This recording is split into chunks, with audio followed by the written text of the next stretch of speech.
Assalamualaikum warahmatullahi wabarakatuh. Perkenalkan, nama saya Arni Julianti, NIM 4121075.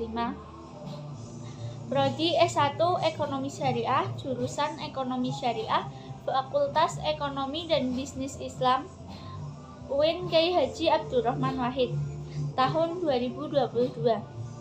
Video ini dibuat untuk memenuhi tugas mata kuliah Filsafat Umum dengan dosen pengampu Bapak Fathur Rahman ME.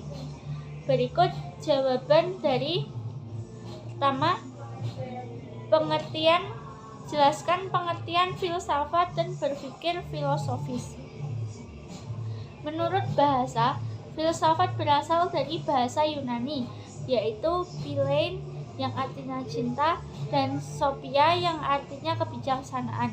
Menurut Plato tahun 427 sampai 348 sebelum Masehi, filsafat adalah ilmu pengetahuan yang berupaya mencapai kebenaran, sedangkan menurut Aristoteles tahun 382 sampai 322 sebelum Masehi, filsafat adalah ilmu pengetahuan yang meliputi kebenaran yang di dalamnya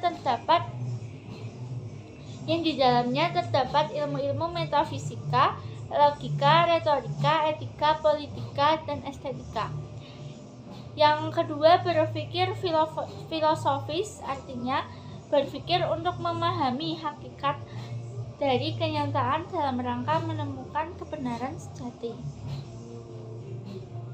Yang kedua, jelaskan sejarah pertumbuhan filsafat dan persoalan-persoalan mengenai kefilsafatan. Jawabannya, sejarah pertumbuhan filsafat yang pertama dimulai ketika zaman Yunani kuno, atau sering disebut juga dengan filsafat zaman Yunani kuno.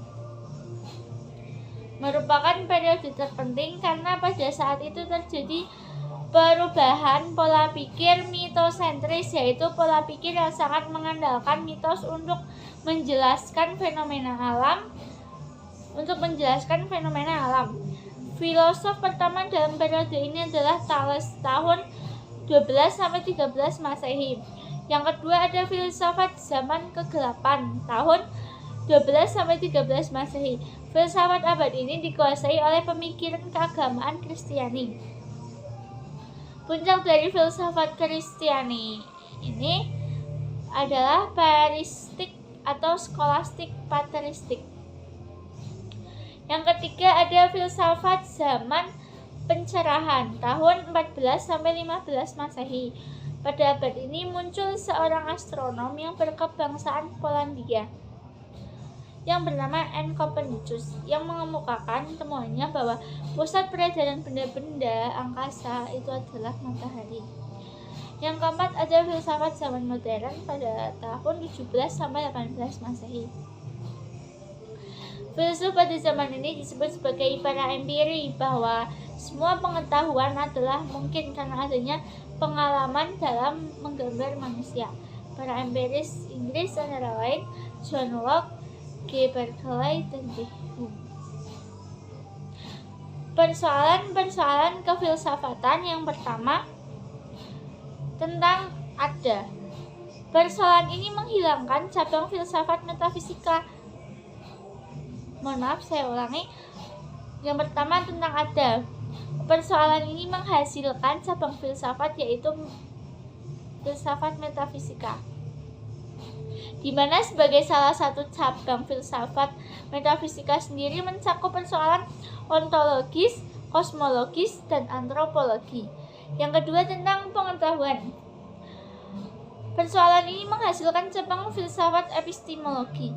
Yang ketiga tentang metode. Persoalan ini menghasilkan cabang filsafat metodologi atau kajian dan penyusunan secara sistematik dari beberapa proses dan asas-asas yang logis. Soal ketiga itu jelaskan cabang-cabang dan metode filsafat. Yang pertama ada filsafat agama. Secara terminologi, sebagai satu sistem kepercayaan dan perilaku praktis yang didasarkan atas penafsiran dan tanggapan orang atau sesuatu yang sakral dan supranatural. Yang kedua, filsafat ilmu. terdiri dari dua kata, yaitu filsafat yang artinya berpikir bebas, radikal, dan praktis yang didasarkan atas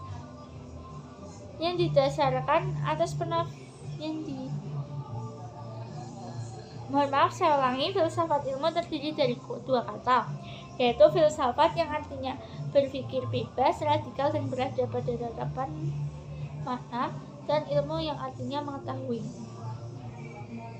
Yang ketiga, ada filsafat pendidikan, adalah cabang filsafat yang mempelajari hakikat pendidikan. Filsafat ini memandang kegiatan pendidikan sebagai objek yang perlu dikaji. Yang keempat, filsafat politik adalah cara kita membenarkan berbagai bentuk pemerintah, ideologi, politik, hukum, dan ciri lain dari negara. Yang kelima, filsafat hukum adalah pendekatan yang dipilih manusia untuk memahami dan meneliti dunia beserta isinya. Yang keenam, ada filsafat pengetahuan, adalah suatu cara yang diketahui atau hasil pekerjaan. Yang ketujuh, ada filsafat sejarah. Pada dasarnya terpangkal dari keinginan manusia untuk memperoleh jawaban atas pertanyaan tentang sejarah di dunia. Yang kedelapan, ada filsafat bahasa, adalah cabang filsafat yang membahas atau cabang filsafat yang memiliki objek materialnya itu bahasa. Yang kesembilan, ada filsafat psikologi, adalah ilmu jiwa atau ilmu yang mempelajari tentang gejala-gejala kejiwaan.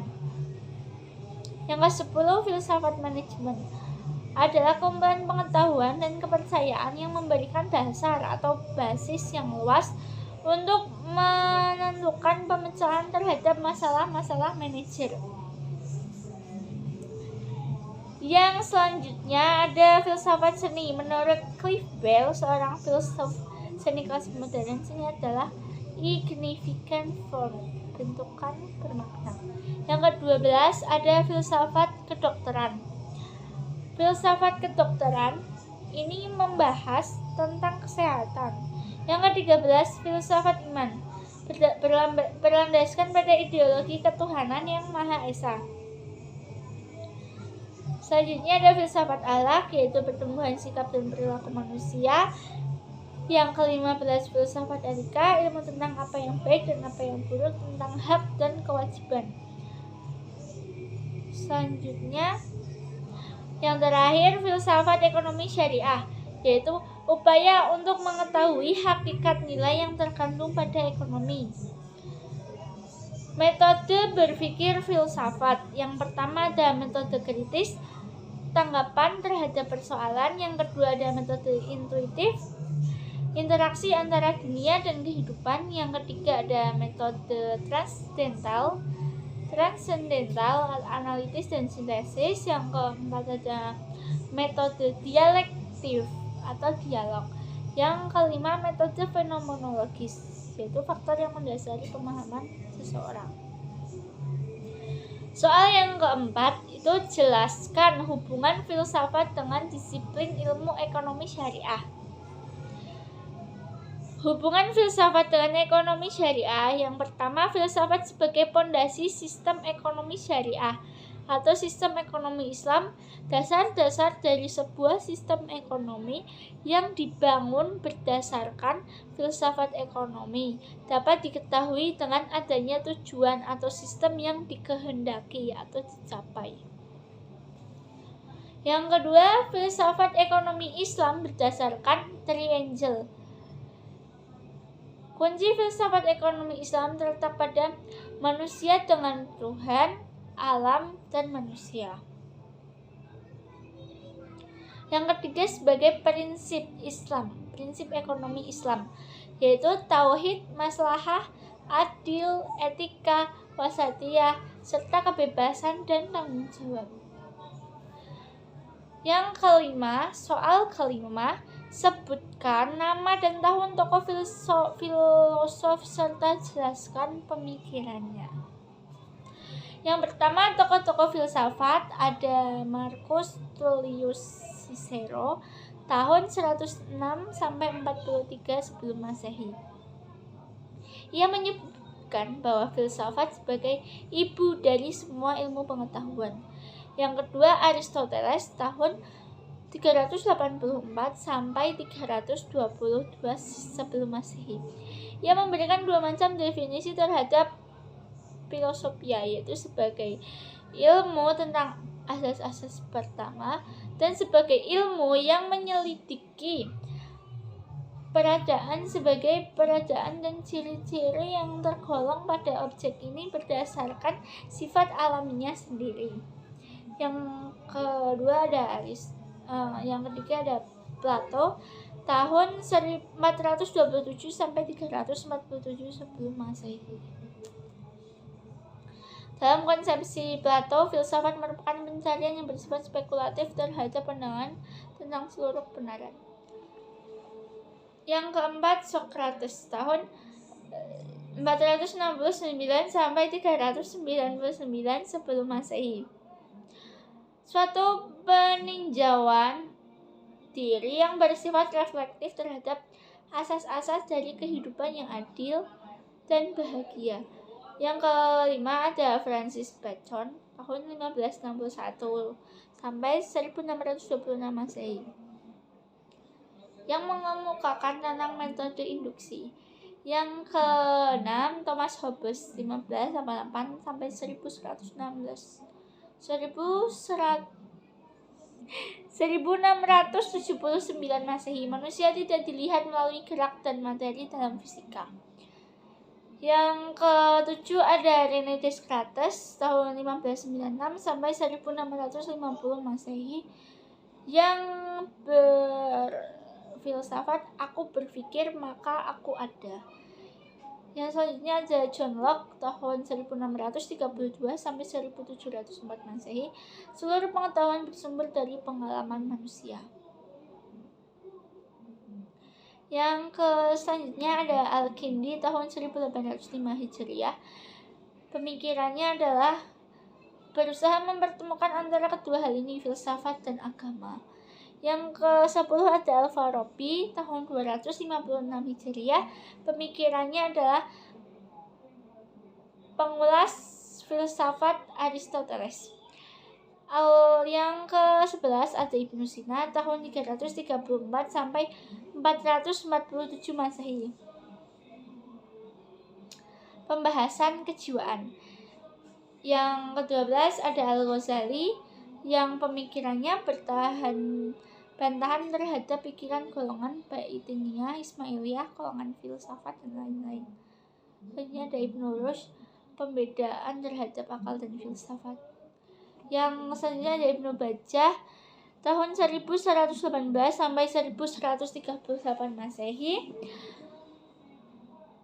memberi corak baru terhadap filsafat Islam dalam teori ma'rifat epistemologi pengetahuan yang berbeda sama sekali dengan cara yang telah diberikan Al-Ghazali. Yang terakhir ada Ibnu Tufail tahun 1110 Masehi, tergolong filosof dalam masa skolastik Islam. Pemikirannya tentang metafisika. Baiklah, itu tadi jawaban dari tugas filsafat untuk membuat video. Terima kasih. Apabila ada kekurangan, saya mohon maaf. Wassalamualaikum warahmatullahi wabarakatuh.